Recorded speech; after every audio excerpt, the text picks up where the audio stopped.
Los ataques con ácido son una de las violencias más extremas que se pueden perpetrar en una mujer.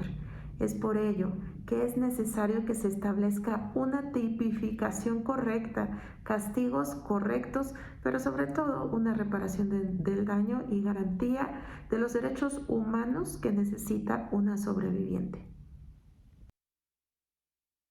Es la activista María Elena Ríos, víctima de un ataque con ácido. En el Congreso de la Ciudad de México está avanzando una iniciativa que busca transformar el Código Penal y la Ley de Víctimas para castigar y prevenir los ataques con ácido. Se trata de la denominada Ley Malena, llamada así en honor precisamente a la saxofonista oaxaqueña María Elena Ríos, que fue víctima de intento de feminicidio por un ataque precisamente con ácido por parte de su expareja. Este paquete de reformas al Congreso local pretende que los ataques con ácido se consideren como un delito en sí mismo, penas más severas, entre otras cosas.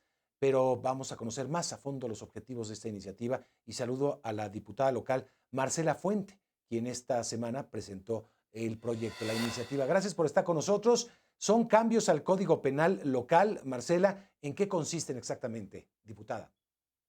Gracias, Mario, por la invitación. Un saludo a toda la audiencia. La ley Malena es un conjunto de reformas que derogan y reforman el Código Penal y la ley de acceso a las mujeres a una vida libre de violencia, con el objetivo de tipificar la violencia ácida, entendida no solamente como el ataque con ácido, sino el ataque con corrosivos, con sustancias calientes, irritantes, químicas, con gasolina, por ejemplo, también puede ser con algo que genere una quemadura. Y esto es muy importante, sobre todo en la impartición de justicia, ¿no? En el proceso de la impartición de justicia. Y también se trata de darle responsabilidad al Estado, uno, para la reparación del daño y dos, para que tengan cifras oficiales de cuántas víctimas sobrevivientes con ácido tenemos, porque actualmente no existen esas cifras. Y el siguiente punto es que se considere tentativa de feminicidio, que no solamente sean lesiones. Y esto es fundamental porque en la experiencia de las compañeras, de las sobrevivientes, cuando están en medio de su proceso judicial, se les dice que las lesiones tardan menos de 30 días en sanar y entonces que sus agresores no merecen penas ejemplares. Lo que queremos es que tengan penas ejemplares de 30 años, que son las tentativas de feminicidio, por toda la violencia que genera. Y decir, una de las características de la violencia ácida es que intentan borrar a las mujeres, la identidad de las mujeres o marcarlas de por vida. Claro. Es decir, Marcela, hoy por hoy, como están las leyes, no es un delito grave. Es decir, ¿cómo se está castigando? Las personas que agreden a estas mujeres están libres, ya, digamos, ya cumplieron las penas según el Código Penal actual.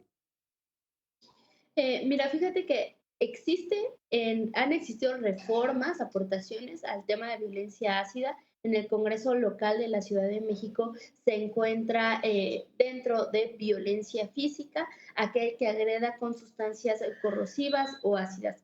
Sin embargo, eso no es suficiente, porque cuando lo vemos traslapado en el Código Penal se consideran lesiones por razón de género, que eso es muy importante, porque la motivación es que son mujeres en que existió una relación sentimental, de hecho, afectiva, etcétera.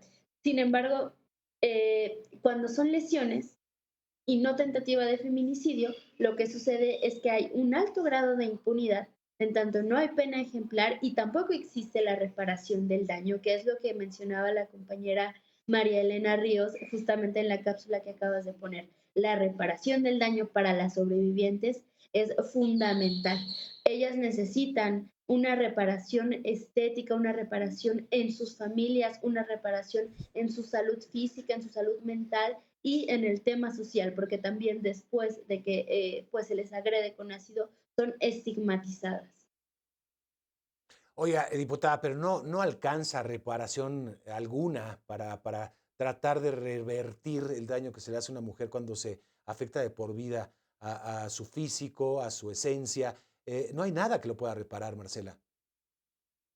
Es lo que muchas han insistido, ¿no? No hay algo que nos pueda reparar y por eso también dicen, justicia sería regresar el tiempo y que quedáramos como estábamos antes, sin tanto dolor, porque estamos cansadas del dolor que vivimos de día a día, sin tanta estigmatización, sin estar padeciendo el miedo cotidiano, sin que nuestras familias duelan también. Ujú. Sin embargo, sabemos y ahora entendemos desde una lógica de generar leyes, no solamente desde el punitivismo, que la reparación del daño, una vez que ya está afectada la sobreviviente o la víctima, pues es muy importante para que puedan retomar sus vidas, para que puedan reparar algo de ellas, que puedan reconstruir algo y que puedan Ujú. pues continuar aún con el dolor, pero lo que queremos es que no quede impune y que puedan tener alguna reparación. No, no va a ser íntegra, como bien lo indicas, Mario, como ellas de su voz lo han dicho, pero sí es lo que apelamos y es una responsabilidad del Estado, porque justamente Elisa Xolalpa, que es una de las sobrevivientes que nos acompañó en la presentación de Sí, la ley, decía, el problema no es el ácido, el problema es el Estado. claro. Marcela, diputada, ¿existe algún registro de este tipo de situaciones, de este tipo de agresiones, al menos en la capital mexicana? ¿De qué tamaño es el problema? ¿De qué estamos hablando, Marcela?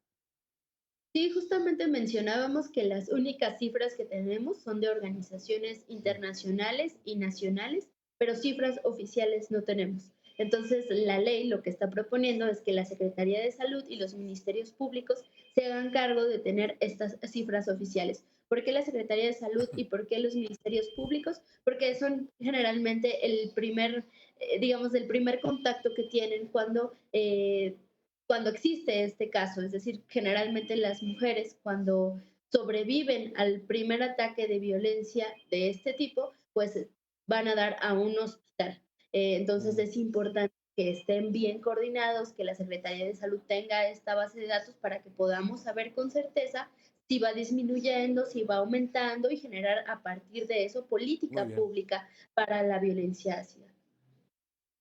Muy bien, pues diputada, muy interesante y ya estaremos obviamente siguiendo este tema en su discusión en el Pleno, gracias a la diputada de la Asamblea Legislativa de la capital mexicana, Marcela Fuente.